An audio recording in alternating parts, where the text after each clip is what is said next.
help us welcome our guest speakers, Stephen Chen and Wing Ho of TAG Design Works.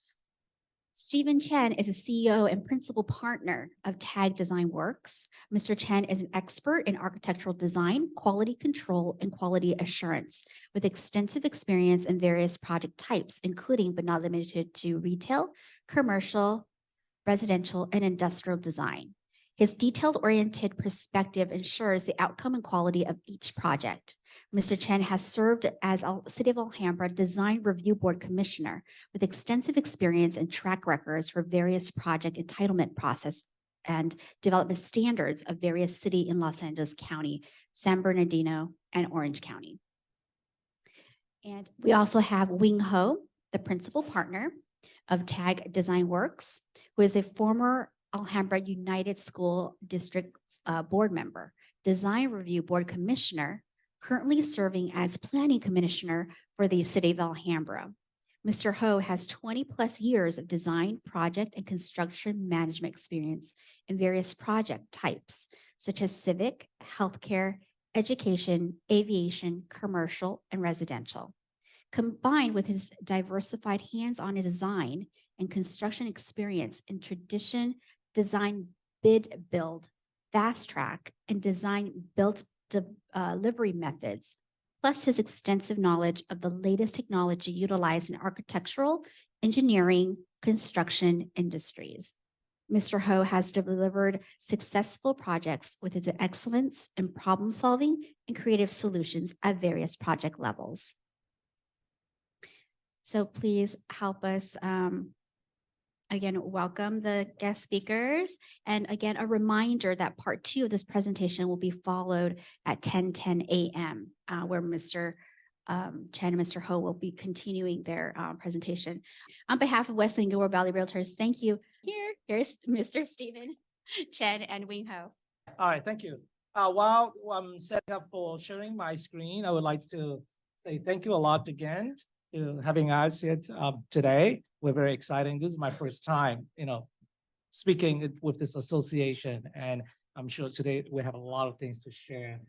Me and Stephen, we try to put together a presentation while you can easily spend hours and hours into just 30 minutes. So stay with us. If we speak too fast, let us know. So today, our presentation is about an overview of residential development. Today's agenda, what we want to focus on is what is development, what is entitlement, what about single family development versus multi-family development, what are they, and what's that intel? And then I will have Stephen starting with what is development, tell us a little bit about, his and theirs, what's the tips? Good morning, everybody. My name is Stephen Chen. Thank you for having me today, and thank you for all inviting. Today, development is a big topic for a 30-minute section, but we try to condense all the very simple and important information for everybody here to start with. So this is an overview. We talk about what is a real estate development for residential, because they are the commercial, industrial that we probably cannot cover today. But today we're going to just focus on residential. So what is development? Development is about adding value, creating more interest to the property that we're developing by either you construct a new buildings or renovating the existing building, putting additions, or improving the current condition of infrastructure to create more value to the project. So combine all these things, it's about the development for a real estate project. I usually use this simple as like, what's the development, right? What's the entitlement process? So development is taking an apple to make an apple pie. So I'm adding a value. If I can sell the apple for $1, but I can sell apple pie for $10. Well, maybe that's too much, but this is adding value to the apple by itself. But how? There's a recipe. What is the recipe? That's the development process. I'm taking a raw land or a single family home right now to develop to a multifamily or a mansion house to adding the value. I believe that's what everybody here is doing, to selling those property or selling the product to the client to have their opportunity to invest. So the development here is gonna be a short, a long-term investment or options for us, depends on what type of project that you're looking for. So let's talk about something easy first, single family. Single family is everybody, I would say 90%, 85% of the residential components are still in the United States. It might change in the future because multifamily is more environmental friendly, and we can all concentrate on the big city. We can cut down a lot of carbon footprints. So, but majority will still focus on single family daily basis. What can I do for a single family? So there are a couple of options. We can do addition to the existing building. Let's say I do have a 1,000 square foot home right now. After I buying it, checking with the city, I can do 2,000 square foot maximum. So there is another 1,000 square foot buffer there or opportunity there that you can make it into a 2,000 square foot house that's adding value to it. So the other option is very popular these days is adding an ADU. That's a state allow or amendment approved a couple of years ago to encourage single family user to build a accessory building in the backyard or any part of your house converting. What they try to do is to promote more housing opportunities. Even all the single home user, they can become a small developer or income stream property owner, making their backyard house into an income stream property. Either you can do rental or you can keep it for yourself, for your family or yourself. So that's another option for you. The other one will be a subdivision to a lot. That won't happen mostly, depends on your lot size. But more and more city nowadays, they are promoting for you to do a small lot division. For example, I believe Rosemead and Costa Mesa, they do have these ordinance ready. The minimum size is 3,000 square feet. Let's say you do have a 7,000 square feet. Typically, a lot of single family, they do roughly having about 7,000 to 8,000 square foot properties. In these cities, allowing small lot division, they allow you to subdivide that lot into 2 lots. So meaning like right now you do have one house and one lot. And you can, if you qualify, you're willing to do that, you can subdivide your 7,000 square foot into 2 lots and then build another house in the back. And then you can sell it individually. So now if you have a 2 property you own, you can sell individually. The beauty of that is if your lot if the designer is creative enough or your lot is big enough a little bit more, you may be able to try to fit in another ADU for this project. So you are making your single family into a 2 single family with 2 ADU, something like that. That's something that can be an option for you. The other one is the newly SB 9. That's legally allow you, that's another state amendment here to allow a single home R1 property owner to subdivide their lot. But the only caveat will be you may have to provide the low income housing components in there. That's something is more something new. That's the long topic too. Then we'll just give a introduction for now. But these are the options for a single family owner that they can do if they want to do some development to adding value to the project. So let's talk about something a little bit more complicated, multifamily development. Multifamily development trigger a lot of factors. These factors most of the time take much longer time than single family because that involve more people to review your project. For single family, most likely you may not need to go through planning commission or design review because that's small enough. But for multifamily, 95% of the time you need to go through planning, you need to go through design review, you need to go to city council. And also you might have to go to starting doing your community outreach to make sure your neighbors is not come to against your project during the public hearing. So all these steps are the steps to go through from the day one you're looking for a property, decided to give an offer and doing to the escrow process, all the way to you get your building done or you get your project done, starting doing the turnkeys. Depends on the project size. It may take about 3 to 5 years. And that's starting from buying the property, get it designed, checking with the city on the zoning and all the requirements to make sure your design fits all the needs for the city's standard. And then get to the public hearing and get a neighbor planning commissioners and city council approval. And then the next step will start doing the construction. So all these steps here takes time, and sometimes it takes longer time. For the last 3 years, because of COVID, all my projects taking almost twice as much of the time to get all the approval. And it's just because of the situation that we have for the last 3 years. All the multifamily has option too. And now we're going to talk about different product for the multifamily. It's a little bit different than single family because you have more options. So the next slide you will see, you can do condominium. So what is condominium? Condominium is a legal term. Sometimes people get confused with condominium and apartment. Virtually, it looks about the same. It's all multifamily, and it all has a shared common space and a common living situation that having multiple units under one building. But the biggest difference between condominium and apartment is the condominium has HOA, the home association, the homeowner association to control, and then it's owned by individual ownerships, meaning that if this condo or this building has 10 units, you do have a 10 ownership in this building, and each one of you share the rights of this property, and you own each individual building that you live in. So that's a condominium. It's getting more popular these days because a lot of city and also state to try to promote more high density residential to kind of relieve our housing shortage. For now, what I heard every day from my clients, the housing shortage, we're still about 8 to 10 years behind. And are we ever catch up to that shortage?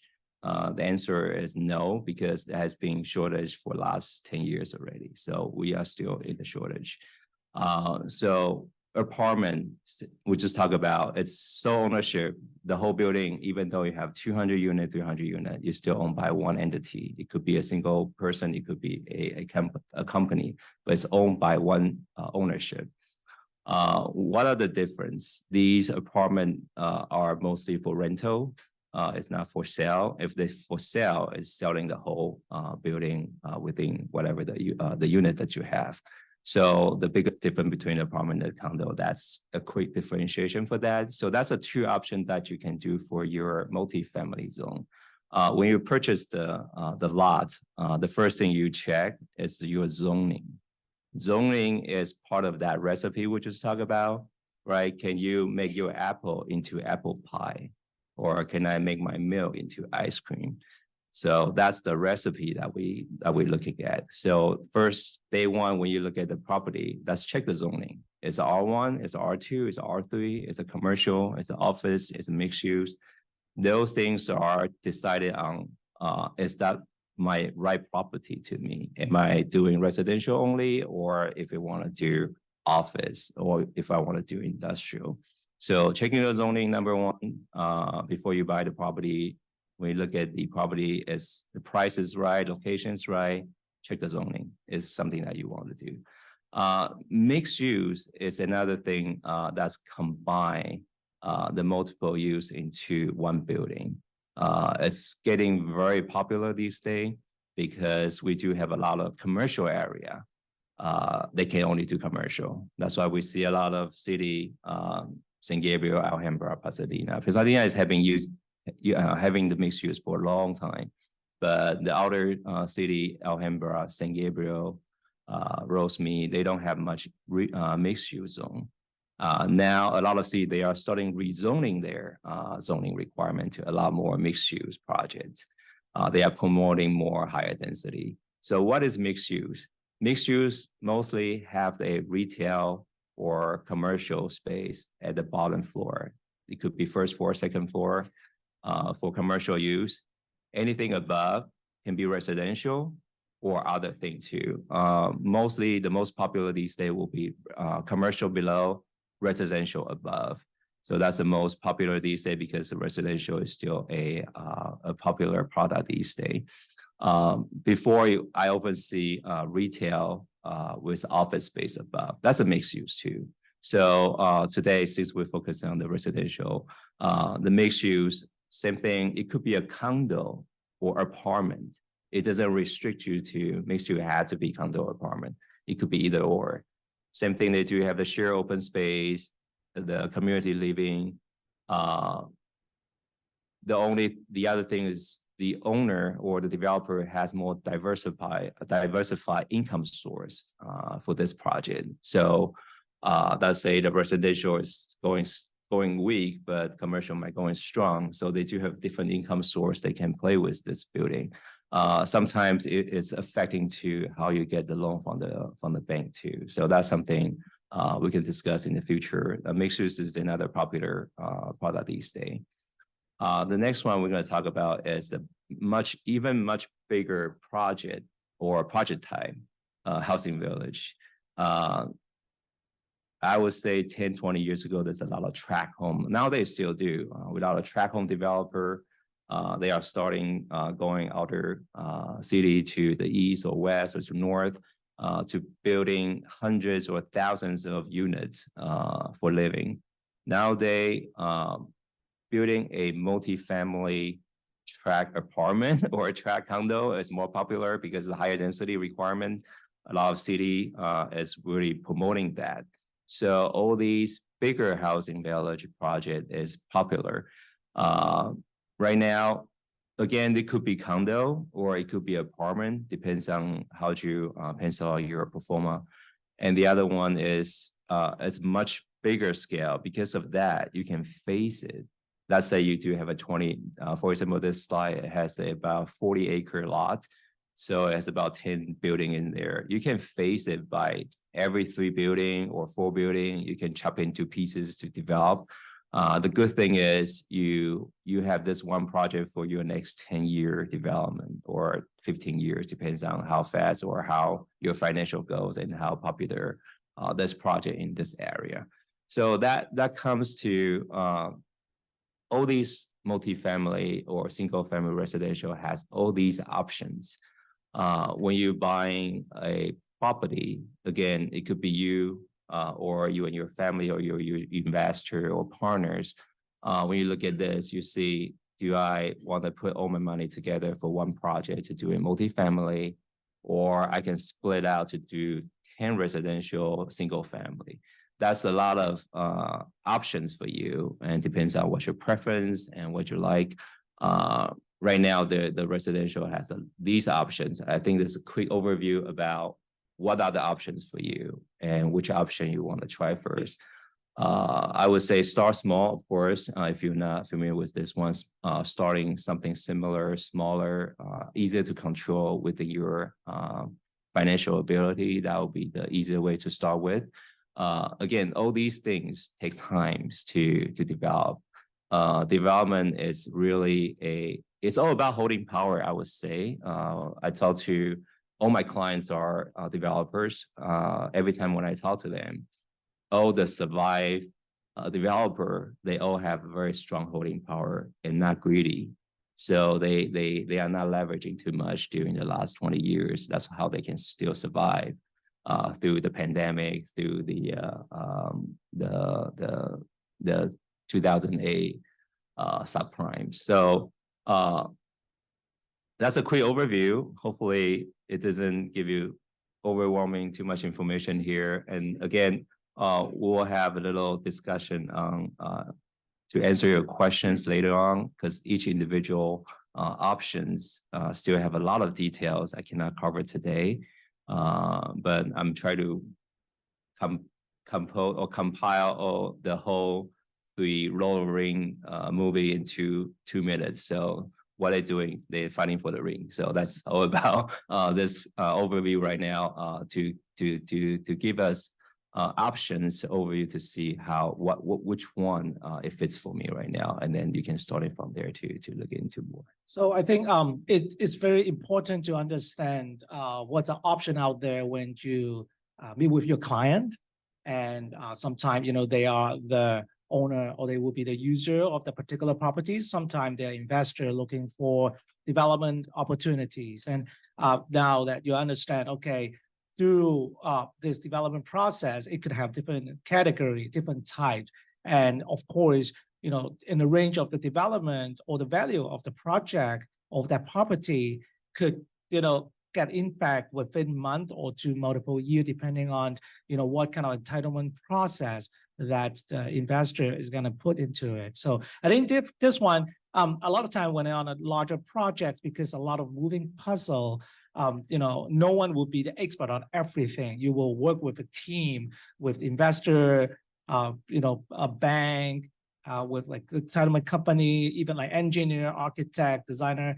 And don't forget about the public, because on a large scale development, the public opinion or comment, how they view the project is important too. Perhaps, that would be more on the developer side or an investor on the client side to understand and kind of nurture the relationship with the public and the city.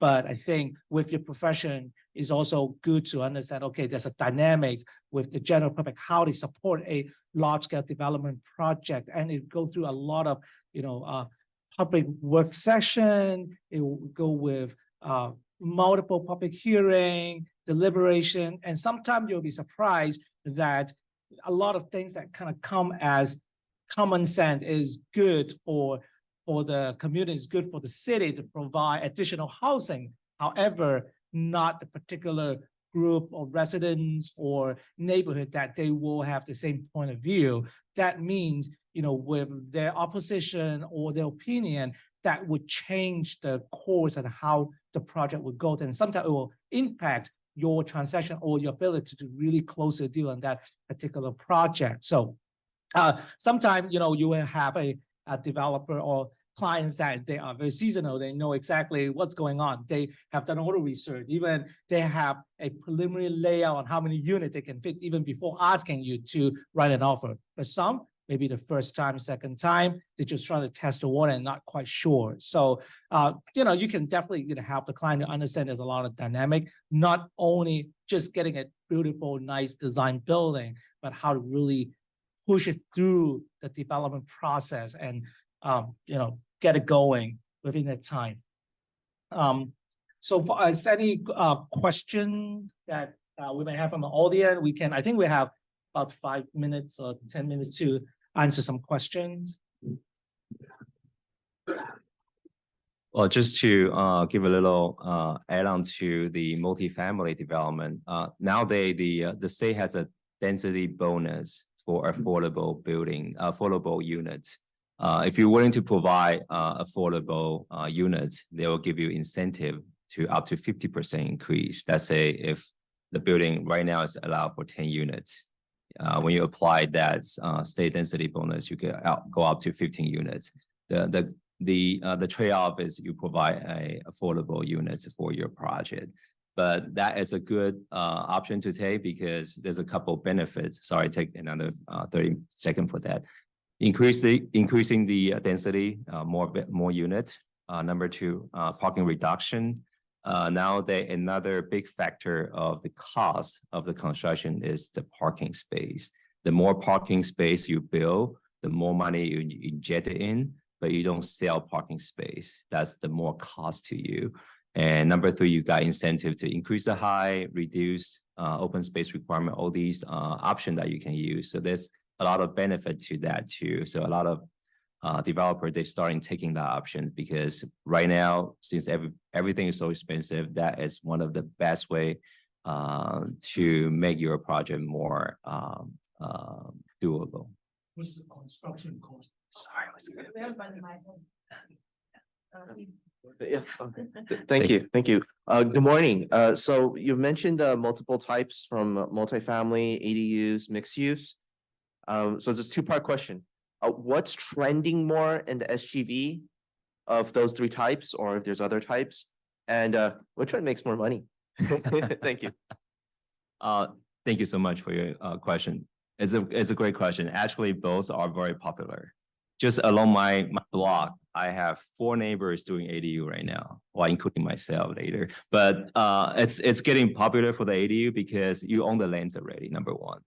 Number two, you can build a second home. Most of the people have a pretty big backyard in the back if your house is very old house. So why not using something you already pay for? Because to you, that land is free. You already pay for it, right? So you don't need to pay for the land. Number two, the ADU that built in the back, you have the control. If you rent it out, well, if you don't mind share your driveway and all the privacy with another person, it's easier to control for you if you rent it out because your renter is behind you. You can see the house every day. If something go wrong, you can check it out. And you might have another friend just living in the back since someone access to that every day, got extra income.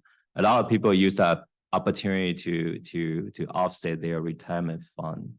Of course, the only caveat will be since the construction cost is so high right now, that's something you need to balance out to see how long you will get your money back. Just like buying a solar panel, right? You kind of lay it out how many years I can get my money back. So ADU is popular.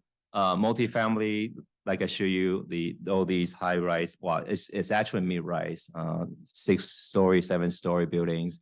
Those are very popular right now. And just along the Valley Boulevard right here, you will see starting having more. I do actually have the one just right next to this building coming up.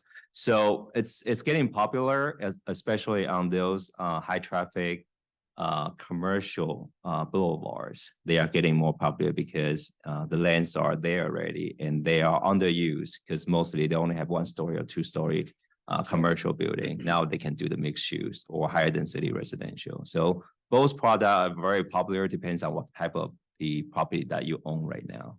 And then also from the city planning standpoint, we know that the state, they are pushing a lot of incentive or creating a lot of opportunity to do more housing supply. And a lot of city, they have to adopt those new Senator bill. They have to rework their housing elements. They have to basically rezone or upzone some of the property to allow to have mixed use, which they can keep the retail corridor while they have housing on top to provide either market rate or affordable housing. So those also have its own value, and a lot of bigger developers, they are going to that direction as well. Mm-hmm. So. Well, thank you for being here. I do have a question. We hear the term affordable housing. And by definition, is there a price range? Everything around here is about 1,800,000. You say affordable housing, is that 200,000? What does affordable housing actually means? That's what. Okay, I'll start with my part first. That's actually $1 million question because affordable housing depends on where the location is and where are the averaging income of that location. So the state has its own standard to calculate, and some city have to some factor to justify a little bit here and there. But mainly is, let's say this averaging household is 100,000 a year for this area, right? And affordability, they taking by percentage.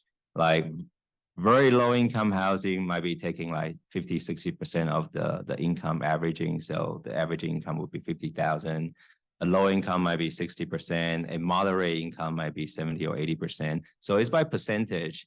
A lot of people get confused by affordable housing with a low income housing, kind of get confused a little bit here and there because affordable housing and low income housing doesn't mean they are homeless, right? They just don't have that much income to buy the property within the city they want to stay.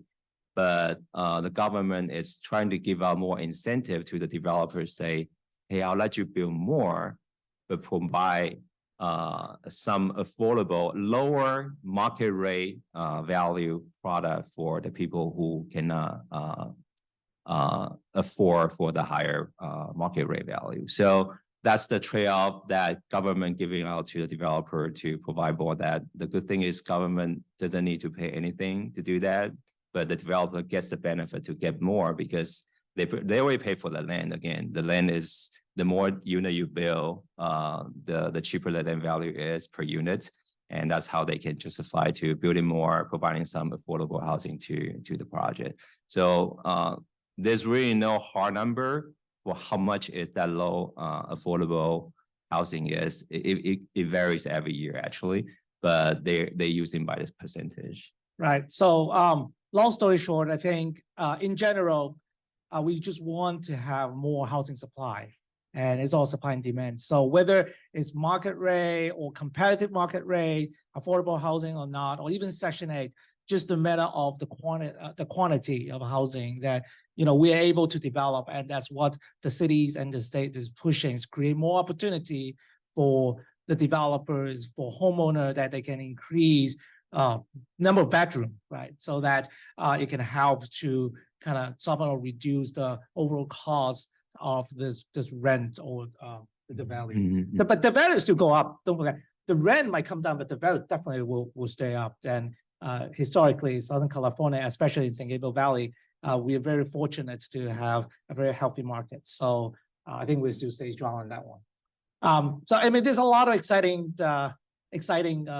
development or things happening around town, around you, and not only single family, multifamily, mixed use, but also in a commercial project nowadays. A lot of commercials kind of get tied into mixed use as well. So I mean, definitely you will see a lot of things, and it's going to be an exciting time. Thank you, Wing and Stephen coming. We do have several questions on Zoom. Let me start the first one. What's the difference between a normal subdivision and an SB9?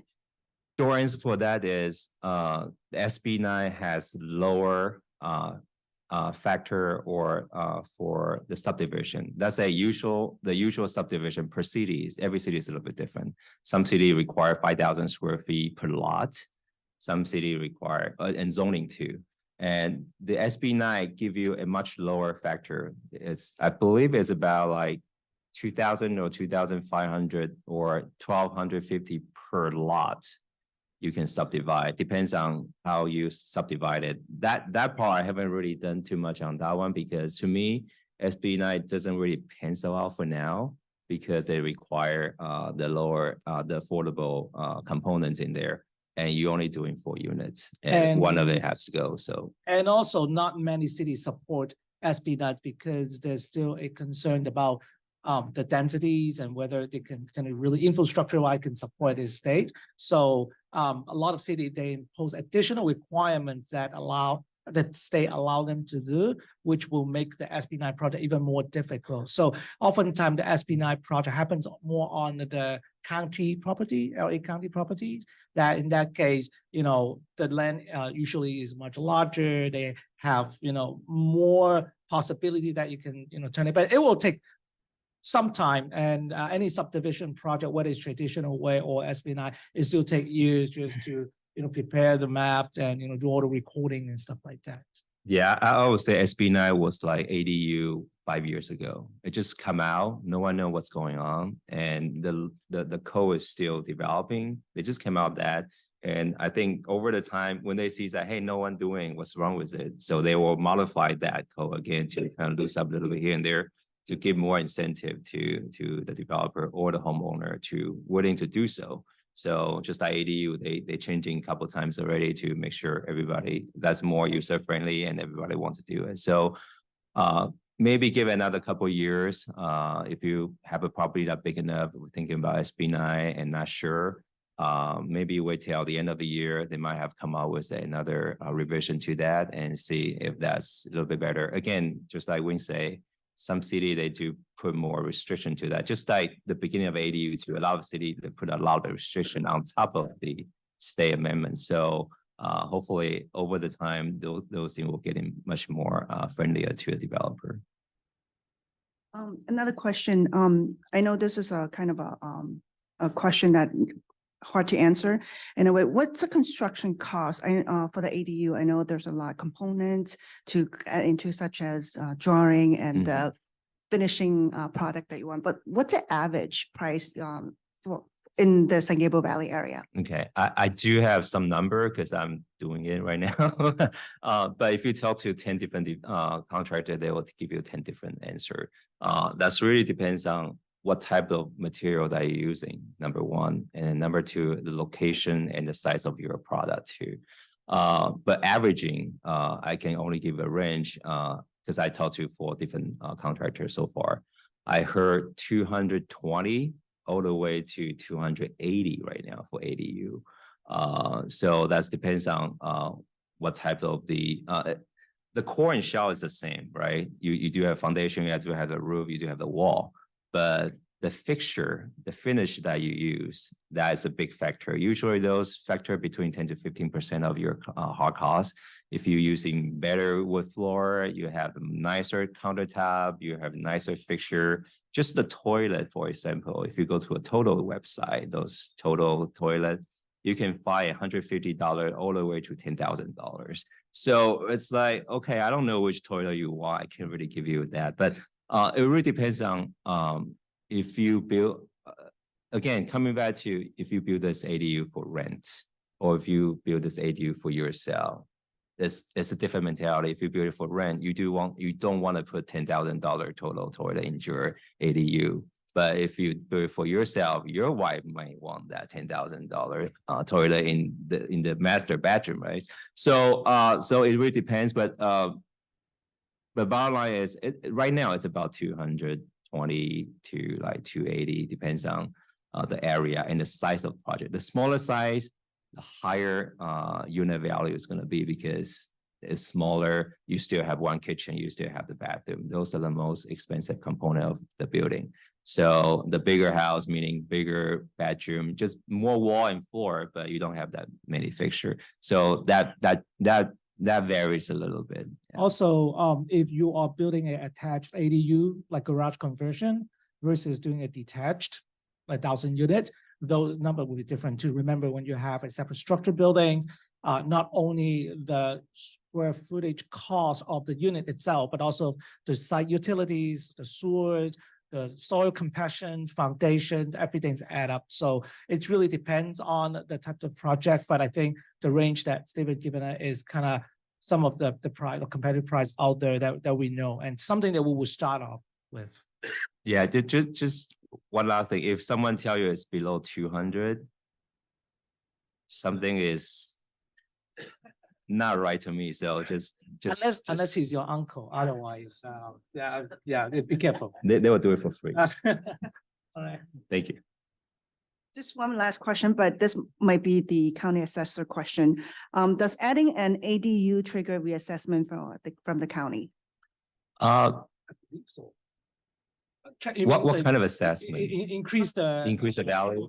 Oh, yeah. I believe so. Anything you do, well, again, depends on how often the people go around. But ADU, to get an ADU permit, you need to submit a plan check process through the city.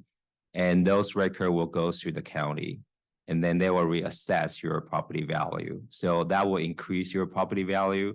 And for sure, you will see your next tax, property tax to reflect the value. So yes, I believe that's the most of a case that will increase the value and trigger the assessment. Thank you. Thank you, everybody. Thank you. And we have an email address and the QR code on the screen, just in case if you have any questions or you want to reach out to us, information is available on the screen. Thank you. Thank you. Thank you. Good morning, everyone. Thanks for joining us today. My name is Jeff Huang from eXp Realty. I am your 2023 Education Committee Chair. Today, we're doing a different setup. We're having our guests from the MLS then continue to give us their time. So very grateful and thankful that they're giving us more time to just pick their brain more about their topic. They have so much wealth of knowledge to share with us. So with quick introductions, we have Steven Chen, who's the CEO and principal partner for TAG Design Works. Mr. Chen is an expert in architectural design, quality control, and quality assurance, with extensive experience in various project types, including but not limited to retail, commercial, residential, and institutional design. His detail-oriented perspectives ensure the outcome and quality of each project.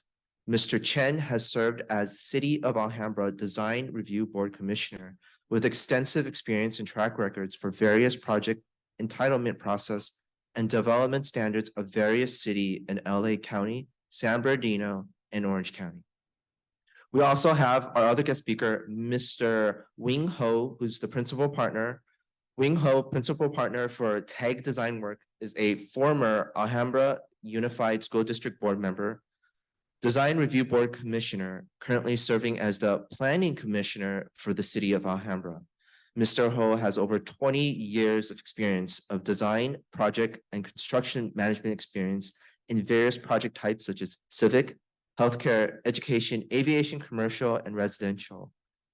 Combined with his diverse hands-on design and construction experience in traditional design bid build, fast track, and design build delivery methods, plus his extensive knowledge of the latest technology utilized in architectural engineering, construction, the AEC industries.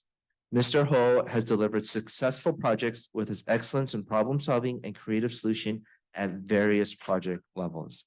So we're in for a treat and we're in good hands with these experts. So with that ado, would you take it away? Thank you, Jeff. Thank you. Hello, everyone again. We are continue our discussions after part one. I hope you enjoyed part one. And part two, we would focus on a little bit more in depth in this entitlement cycle or the whole project development cycle. Because as presented before, for such a large project, it takes about 3 to 5 years. For single family, it's very different. It's a lot easier, but for apartments, for mixed use, other larger scale project, it takes a longer time. And it's always good to understand, what's going to happen, although you might not get involved in every single step, but you will understand, when your clients, make certain comment of certain requests, what they're looking for, because they know that the commitment is going to last for a couple of years. Starting with this chart, this is kind of like a flow chart starting from the project planning all the way to finished constructions. And in the project planning, this is the very first thing that we're going to start. After or even before the clients, they make an offer to a properties to start looking for opportunity on their project. Sometimes they will do it based on their experience. Sometimes they will look for other professionals such as architects or planners to really look at, what's the potential in those projects. What is project planning? It's really to define the scope and objective of those development projects. And what they're looking for is to conduct a feasibility study and see how many units that they can build, whether they can pencil out what we call the performer, how much they're going to spend on it. And they can kind of do the projection of what kind of return, whether it is 100% lease or they build and sell. So they'll do those exercises. They will conduct the site analysis, see if the topography, what's the soil condition. Sometimes the same scale project, if you build it on a hillside, it will cost tremendously more than just on the flatland. Or sometimes even on the flatland, if those are contaminated land, then yes, those to clean up those projects will also add up to the cost as well. And identify if there's any existing structures there that they need to demolish, or sometimes, for projects that they will keep the existing structure for a while to doing the entitlement. And then later on, when it's starting construction, then they will demolish that structure. Concept design, before they can put together a performer, they want to know how many units that they can fit, what's the scale, they need to reach out to the city. Sometimes the client themselves, sometimes is, the architect or the staff will go to the city and basically engage the city and say, hey, I'm proposing a 5-story building here. Can we do it? Of course, we, everyone's doing their due diligence to check the zonings, see what's the future developments, because the project we are talking about will take at least a few years to develop. And by the time you break ground and build it, the dynamic or the situation might change around the area. So oftentimes, either the client or the professional will look at long terms. Okay, what's going to happen now versus what's down the road in a year or two? If there's any zoning change, what's the potential on that? So we will, study that as well. Pre-application, that's where putting everything together, talk to the city, have a preliminary review before they do a formal submittal and public hearing. We want to know, okay, or the clients want to know, can I build this project? This is the scale, number of parking spaces. And oftentimes, although by right, we can build how many bedroom or the scale to the height of the buildings, but the city planner might come back and say, oh, they have a vision of having a lower density, they have a vision of have more open space. And that's the time that you really cannot negotiate, not really negotiate, but communicate with them and share the idea and basically try to compromise with a solution that down the road, there's no surprise to anyone. Environmental review, that one is interesting because not all projects require environmental review, CCRA, but certain projects, because of the scale, they will require to provide an environmental review, and that includes the traffic study, it includes the impacts to the site. And maybe Stephen, I know you have some experience on the ECRA process on a larger scale project. So maybe you can kind of give us an overview. What's that mean and how it really affect the project in general? Well, thank you, Wing. For the CEQA, most of the bigger project, nowadays the city requires it because they do different studies for the site, starting from the environmental impact for the noise, the pollution, air pollution, the traffic impact. Did I mention noise already? But these are all the factors that the CEQA studies involve. And the city need to hire, usually this is a process. The city will say, hey, Stephen, your project is too big. It triggers a CEQA study. Would you do that? We say, okay, let's do it. And the city, you have two options. One, you hire your own CEQA engineer, which is city approved. To do that. It's a third-party consultant to do the study.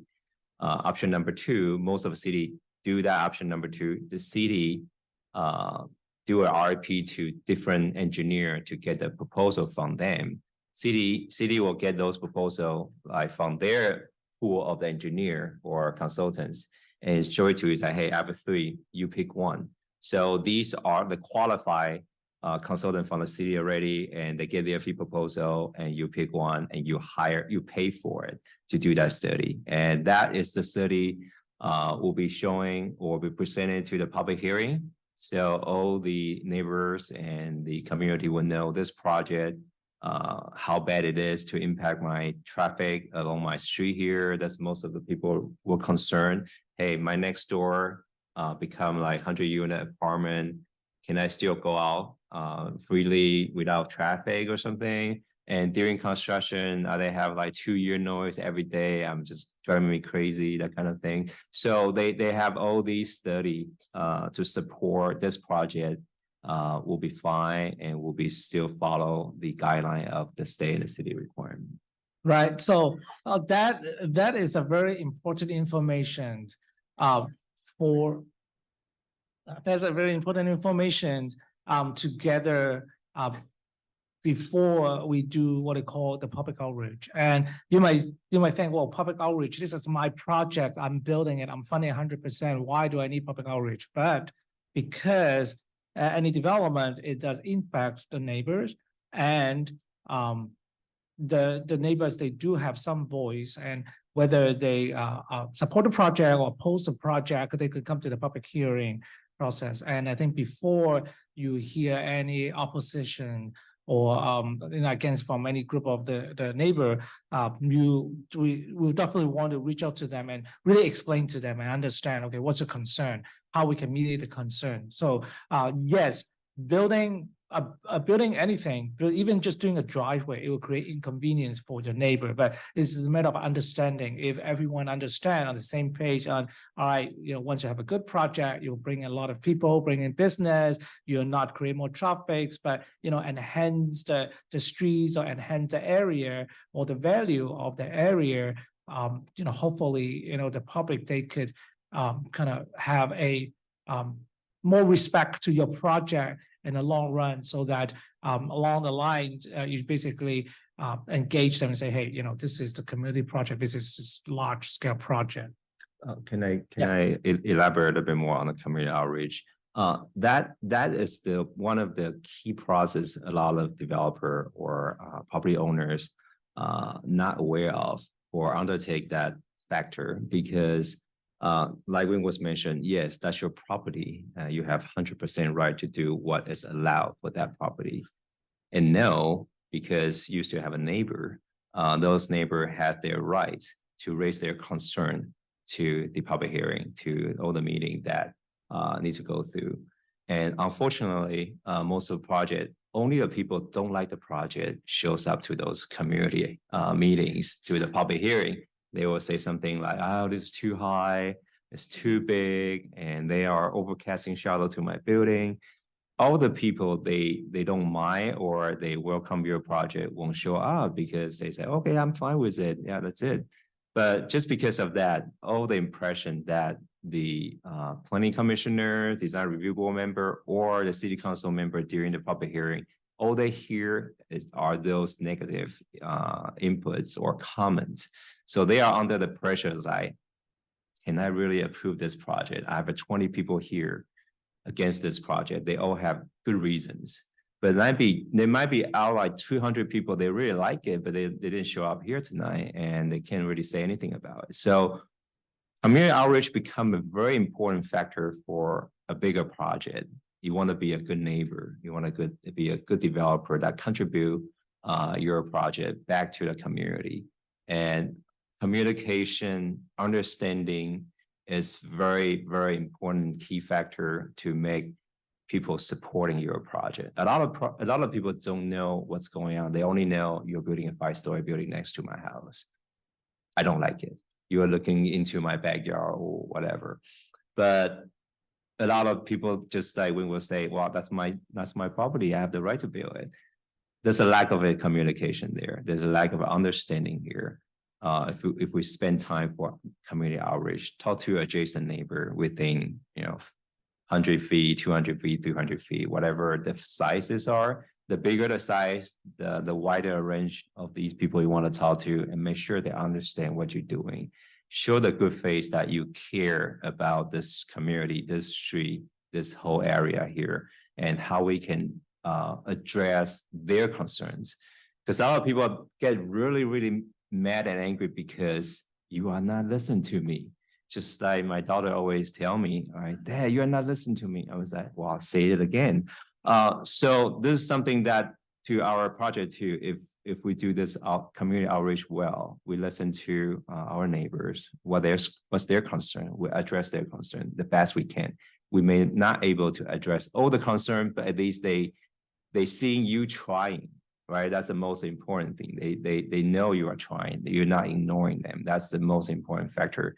Everybody understand you do this project for profit. Well, sorry, we're not a nonprofit organization building. Even a nonprofit organization cannot build a project that's losing money, right? So as long as the people understand and you communicate, that will bring this project smoother in the long run. Right, so those are the pre-formal application process that we will go through. And once we get everything ready, once the design team, the engineering team, they finish the building, then we're starting with the formal application process.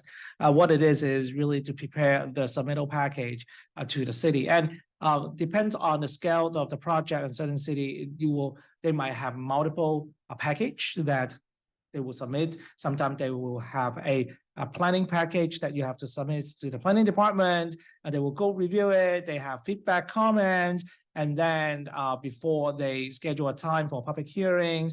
And after that, even through the public hearing, there's different kind of public hearing. There's design review board public hearing, there's planning commission public hearing, and after that, then they will also distribute the drawings to different agencies to review internally, such as public work, such as police and fire department, and all these agencies internally will review your project and make all those comments into the final public hearing package.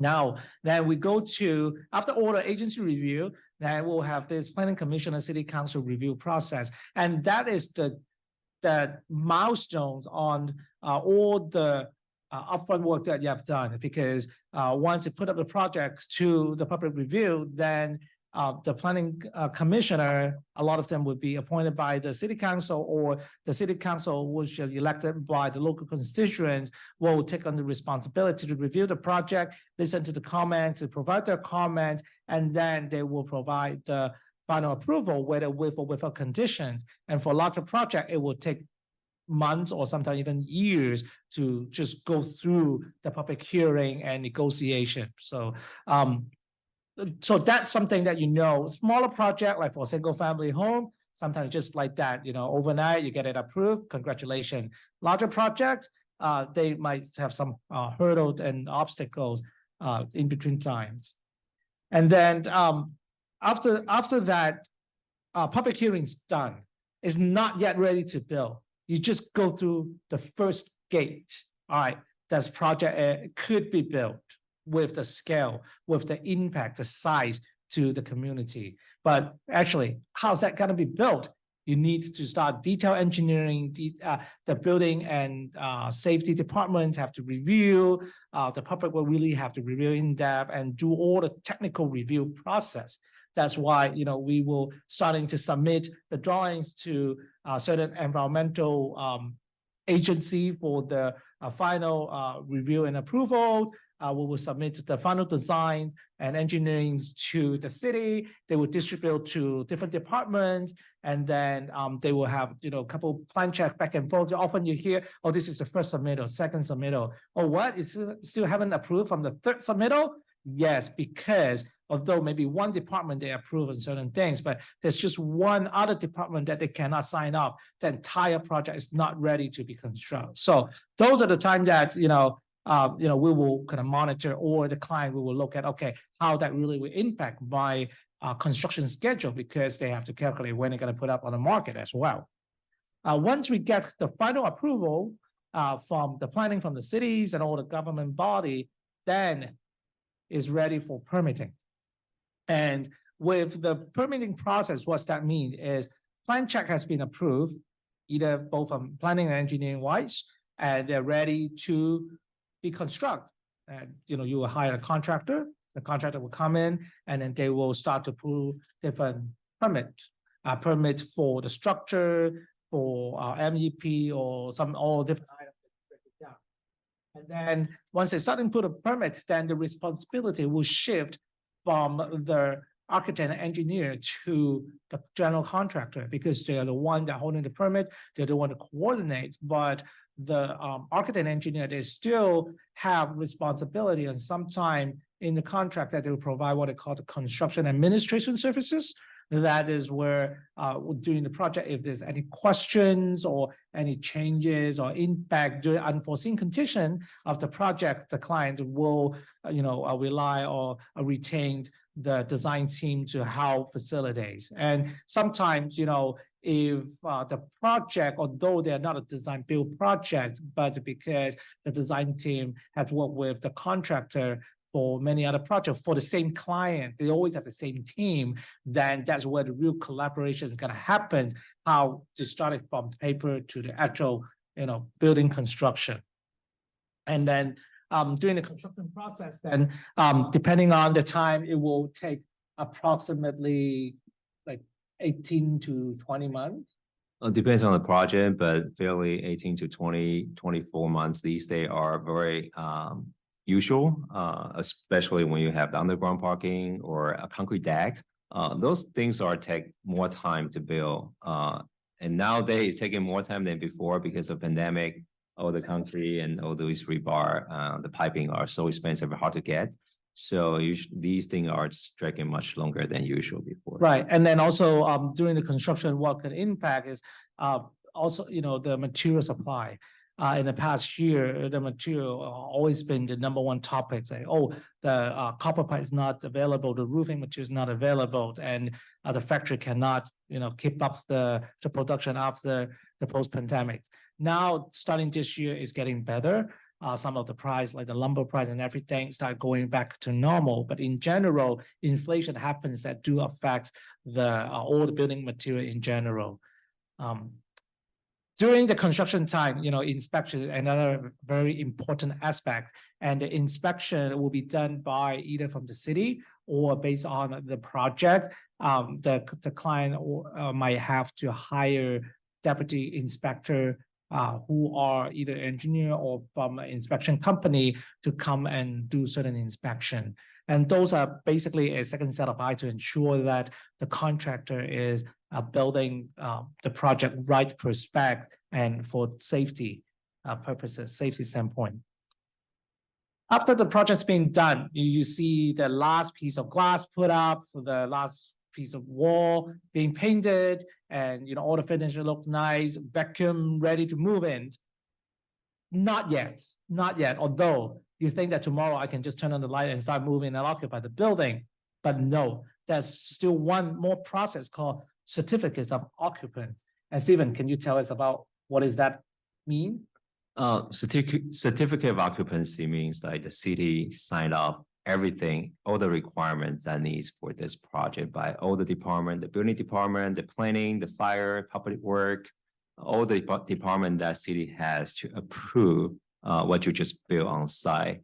During construction is very painful. I shouldn't say painful. It's a very long process. I usually say that it's just like getting a pregnancy, right? You're having a baby, and that's taking 9 months. This one taking 18 months. Every day you have a new challenge, right? It could be you don't get enough material today, or your worker gets sick, he didn't show up for half of his crews, or one of your subcontractors have a delay on the other project, so he cannot show up on yours.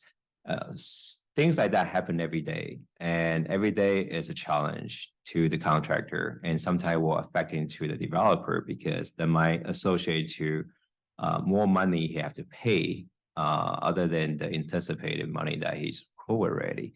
It might be unforeseen item that happen and that he cannot avoid. So all these things happen almost every day for the 18, 20 month. And after that, you still have to go through this final approval process to get a certificate of occupancy from the city. And sometimes just that last step may take a month or two. I do have a project in Ontario. The last step, everything is up, the building is virtually there. You can use it already, but there's still some minor stuff that city haven't signed up. He cannot rent it out yet. He has to wait for another month or two. So every month, it's a loss, right? Because you don't have the income that you anticipated.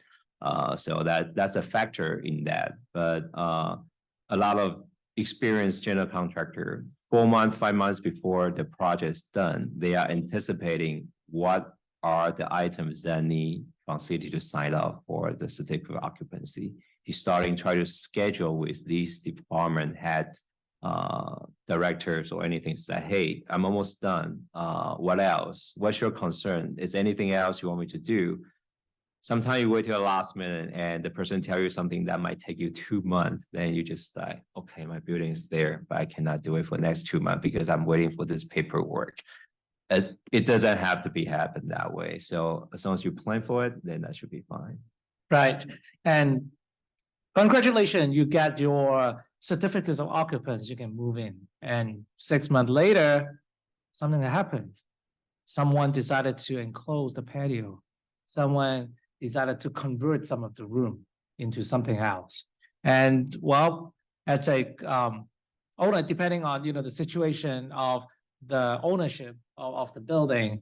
But that's one last piece of components called post-construction compliance. What does that mean is ensure that this building is being used based on the approved zoning or regulatory requirements. And why that's important, because although after the building is built, there will be people looking at the building, or you have heard of co-enforcement. They come in and write up a paper saying, hey, this is not supposed to be there. Why you have this? Why you have that?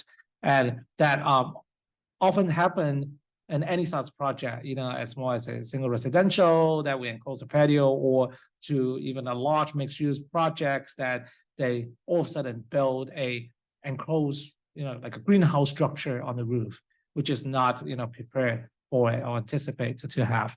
So that's something keep in mind. They will have ongoing compliance with all the zoning and building code requirements, and also every year they will have regular check from the fire department. They'll come into the building, they see, and when they see something that not compliant, whether it's because of the winter or because of some kind of illegal construction that's been there, they will write a report and whoever the building owner or the association will have to address those compliance and legal have to either legalize it or they will have to demolish. And once you go into demolish, then basically you just waste of money of you're taking something out that you just spend the hard money to build to begin with. So be careful on that one. That could happen, especially when you are helping the clients to purchase a property or a building, where make sure that you check or have the clients to check with the building, is it everything there is legal? Because as soon as you sign the paperwork, you take the responsibility, and you don't want the co-enforcement come back 6 months after you become the new owner of the building and say, hey, this floor doesn't look right, it's not on the plan, you have to legalize it. Then it bring a lot of headache. Okay, so this will be our kind of like quick summary of the whole process, and seems like we do have some time to take on some question. We can have like a little discussion about anything that you just have today here today. We are open for any question. Yeah, thank you, Mr. Ho. Thank you, Mr. Chen. Let's try to do the questions in order. Chen, do we have questions from the first part one? Let's take care of those folks first. Part one was they were asking about the process, and Stephen and Wing already answered with all the detail in terms of the process getting the entitlement. So they already answered. That was a more loaded question. So anyone else has question on the floor? Okay, I have one online, but let me get started with these and then we'll circle back. So as a lot of these projects that you have, is there like solar requirements with some of the SGV developments? We love stories, so if you can just share with us your recent project. Sure. Solar panel is require every residential project, the single family residential, and also the smaller multi-family residential. Now we have the Title 24 calculating the energy use, all these kind of things for your project. And since a couple of years ago, the government require a solar ready for all the new construction, meaning that you don't need to provide solar panel, but you need to get all these panel, the wire ready for the future solar panel. Starting 2 years ago, the solar panel become requirement. Every new home needs a solar panel. You don't need to build out a lot, but there's a minimum requirement. I won't be surprised, maybe a couple of years later, they will require a battery backup power system for your solar panel too. So this is something California is always the pioneer for these green building code compliance. You heard about LEED, which is the green code certificate that you can get throughout the whole nation. But California put that into the regular requirements. So we need to do that. For a much high density residential, the solar panel may not require because the efficiency is way too low.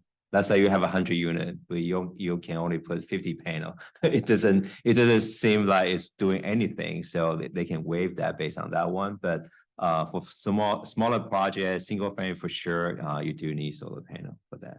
Right, and I believe different city, their requirement might be slightly different. I remember last time when I read in city of Los Angeles, they do have an exception if the project is less than 600 square feet or something. Right, that's the Title 24 calculation. That the Title 24 calculations is based on the points. So if you can get something, it's almost like SAT process too. For those projects, like if you do well on this one, you get more point, and then you can kind of get the point to the other one to make up all the total unit. You pass that Title 24 compliances. So some city, I think right now they cannot. I'll double check with the city of LA, but most of the city they have to require that because that's a state requirement. You need to put a minimum solar panel in there to provide a renewable energy in your house. Right, and then in terms of the capacity and how many solar panels that you need, it depends on two things. One is the minimum requirement based on regulation by the engineer, and they would tell, like for example, for a 1,000 square feet ADU detached, it will require about 2.1, 2.2 kilowatt. That's equivalent to maybe 6 or 7 panel on top of the roof.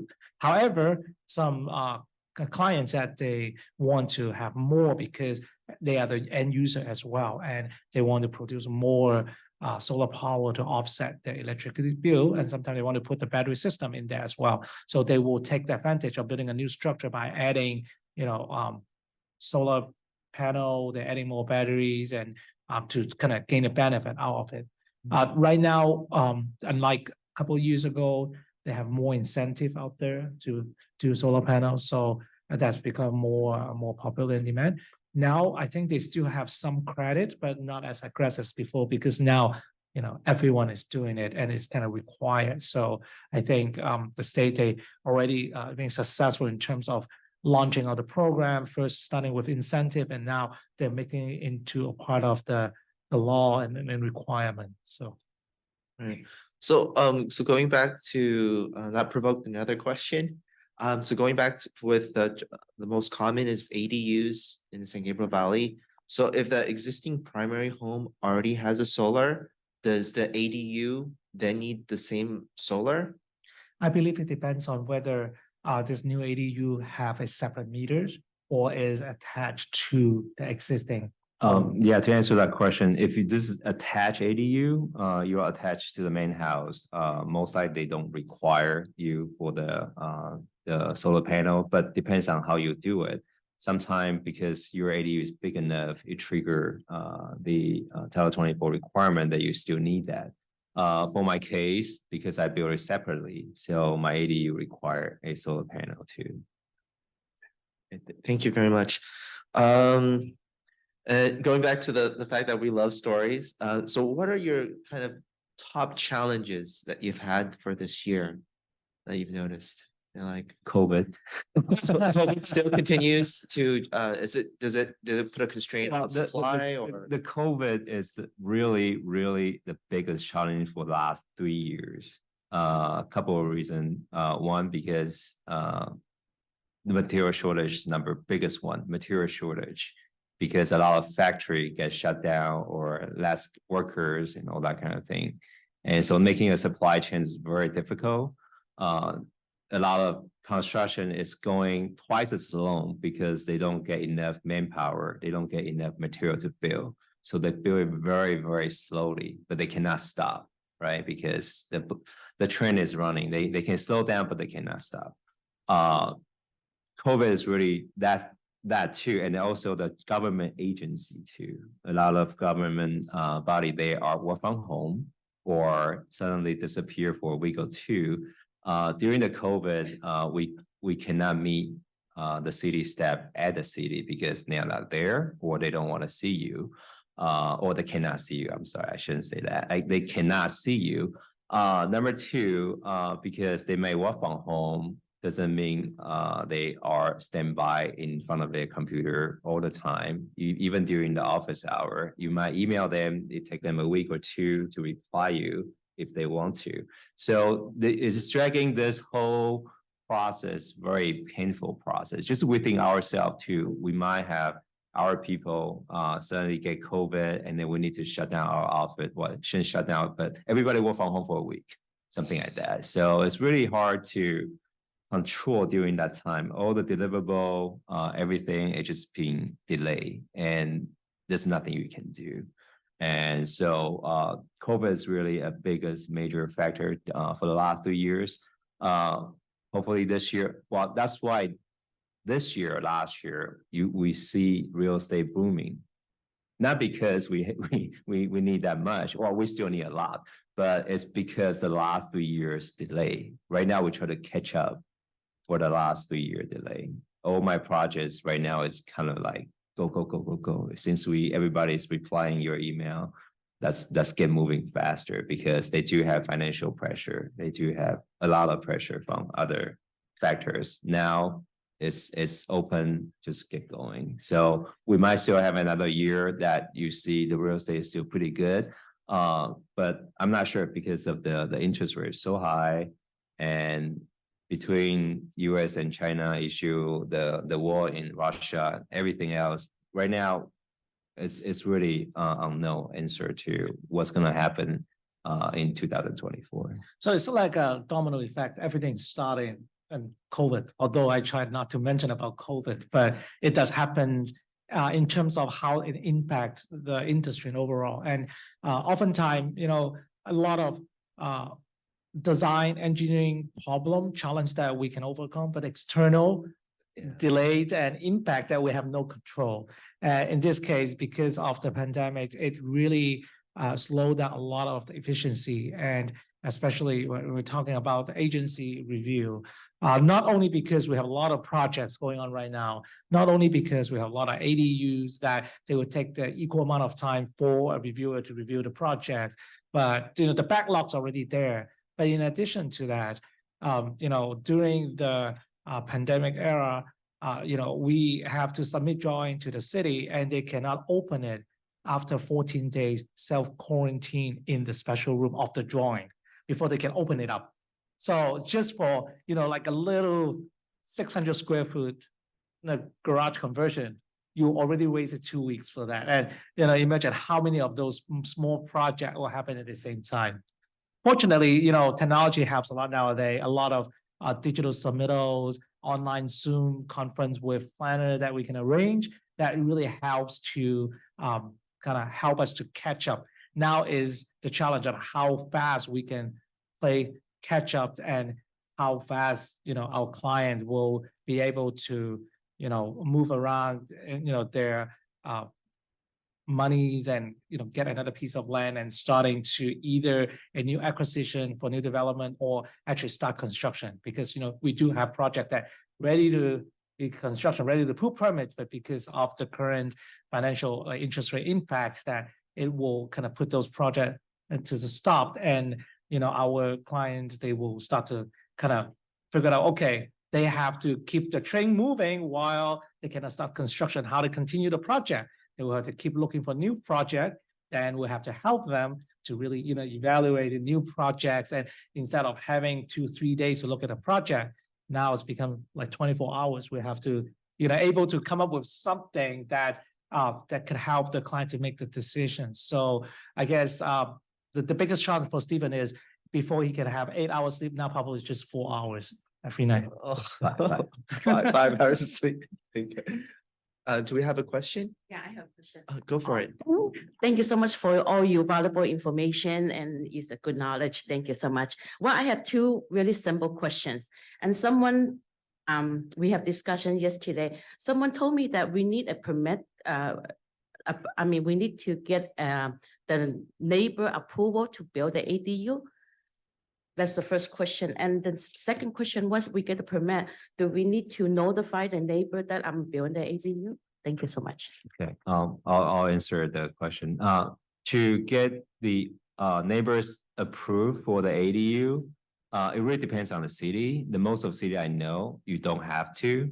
You can just go ahead and apply your submittal to the city to get the ADU approval. However, to notify your neighbor is always a good gesture to do. You want to be a good neighbor. You want to let your neighbor know that, hey, I'm building something behind. The next year or two might be getting a little bit dusty and noisy, and please bear with me for a little longer or something like that. So it's always a good gesture to have. But to get neighbor approval, whatnot, I don't think a lot of city requires that. Maybe just particular area or city, maybe they have an HOA requirement. You need to do so. To answer your question, most likely no. But if that happened, verify who requires it. Is the city requirement or it's the HOA requirement? Maybe I can add a little bit to that. It's also, in general, you do not require to get your neighbor sign off, like building a fence. When you build a fence, then yes, you do need the consent from your neighbor. But building an ADU within your property, usually no, and especially the state is providing the opportunity to build an ADU to basically incentivize to make the process faster by allowing staff, the planning staff, to do what they call the ministerial review process. Mhm. So that means the staff, the planner, they can review and approve, your ADU without going to public hearing. So, if you don't have to go through public hearing, most likely you do not need to get approval from your neighbor. However, if, anything happens that your neighbor, have concern or they, report to the city, say, hey, I don't like it and whatnot, then it really is case by case. But I think by right, so far, you only require the staff approval, review and approval to build your ADU under, the ADU allowable requirement. Thank you. We do have just probably two more questions and we'll need to wrap it up. Chen, would you like to do one? Yeah, actually, I have just two short questions. So the any rules that changes in the near future? And also, I believe the ADUs are stopping in 2024. Do you know they might be extending in the future, or are they going back to the owner occupy requirement like the old days? I don't really have the answer, the actual answer for those questions, because these changing almost every year a little bit here and there on the ADU requirements. They try to loosen up a little bit here and there because a lot of city, they try to stop it, especially San Marino, Newport Beach, these higher end residential area. They don't want to see ADU because they believe that will drop their property value in their city. However, because the state giving a lot of pressure, so they need to start losing up a little bit here and there to let the ADU happen. They do have an expiration date for the ADU, but there's a rumor they need to extend it or something because mainly the ADU is trying to relieve the housing shortage. We're still having this housing shortage, so your short-term solution is working, but it's not working enough. So most likely, I believe they will extend it. But that's another reason that SB9 is coming out. They just come out with another thing to kind of boost up to help the housing shortage, and also the state density bonus for the multi-family residential too. So right now, state is trying to do multiple methods to try to encourage single home user or multi-family developer to put more units into the market for affordability. The more that we supply, hopefully the cost and the value for that will be more market affordable. Right. And then when you keep hearing a lot about we need more housing, a lot more housing, but what does it mean a lot, right? Like 10%, 5%, 100, 1,000, what's the number? And actually each city, they do have something to go after, it's called the housing element. And each city, they every year, like a cycle, they have to review their housing element to provide to the state to show that how many possible the housing units that they can provide. And like, for example, in the city of Alhambra, we have a, we'll say a quota, but it's more like a requirement of over like 6,000 something unit that, the city with to come up with solution able to provide. That's why right now, frequently, especially in San Gabriel Valley, a lot of city, they have pretty high number that they have to provide enough housing in the next, 5-10 years. And, you see they have a lot of housing developments happening, more multifamily projects happening, because those would be the only way that they can contribute to meet the requirement. And when you hear like the zoning code update, why they're changing the general plan, why they're changing zoning code, it's because one of the reasons is they have to update their zoning code back from the 80s to now the standard in order to comply the housing elements that's reviewed and approved by the housing authority. So there's like a domino effect, and different city, they choose a more proactive way to do it. Some cities, because they are more into single family luxury home real estate, and they have a little bit more resistance here and there. And I think every city has its own challenge, but in San Gabriel Valley, I think besides of San Marino, Alhambra, Rosemead, San Gabriel, Monterey Park, Montebello, we all kind of share a similar situation. Yeah, thank you. This will be the last question. This question's from Patrick via Zoom. He has I have some homes near apartments. How difficult is the variance process changing the zoning, specifically Pasadena? Variance is one of the things that you can apply when you're doing the development. But variance doesn't really give you a guarantee approval. So again, coming back to demonstrate understanding and communication with the city staff that why you need this variant. With that, because your site condition has a challenge, so I need this variant to make my project work. These kind of things, like it really depends on the situation. You cannot use a variant because I just want a bigger house, right? It might not work that way because the city was that, well, the code only allow you that much. You cannot apply that. But if you have a good reason, because this tree or my property is more like a triangle here, after the setback, I don't really have much to build, something like that, they may grant you the variance or all these things so that you really get your project going. So that's something that you can discuss with the planner to see, what's your reason behind it and what's your challenge. And I'm sure they're willing to work with the applicant to work it out. So those are the conventional, methods to apply and justify the variance. But also when you are developing a project that include affordable housing component in it, that just based on that, the state provide number of incentive depending on the number of affordable housing percentage ratio that you provide. And with those incentive, it would help you to negotiate, apply for variant or waivers, such as, I believe, like height limitations, some of the parking, which we have mentioned in part one, sometimes is a little setback area. So though they have a scale, how many percent of affordable housing you have to what degree of affordable, then certain number of incentive apply to the variance that you can apply, and the city cannot say no because by right you can apply for those. Yeah, it's all about, I should say trade-off, but it is a trade-off. It's like you provide more, I'll give you more options, right? Yeah. So if you're willing to provide more affordable housing, the state will be more supportive to your project and give you more incentive to use to help you to make it work. I cannot tell you like you can build more, but I don't give you the high, I don't give you the FAR, then how can I put more in there? Right? It doesn't work that way. So there's an incentive you can use, and there's a percentage of the incentive and the number of incentive that you can use based on the every city has a little menu there you can use.